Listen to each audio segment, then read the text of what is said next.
So ang Sox Tagalog ay isang uri ng Tagalog na ginasalita dito sa Mindanao. It's widely used.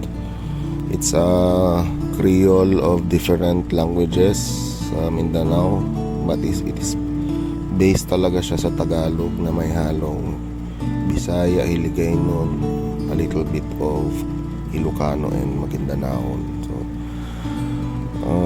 yun, when I started to embrace it, mas nakita ko yung purpose ko as a writer, to to share, to be authentic in what you write. Kasi ganoon naman talaga magsalita ang dito. If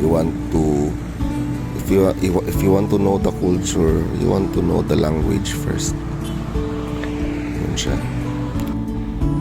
Frustrating yung first part ng writing career ko, but nung nalaman ko nung na-discover ko nandito lang pala sa bahay, sa puso ko itong Sox Tagalog. So yun, everything changed, everything brighten up. Brighten up. Yun.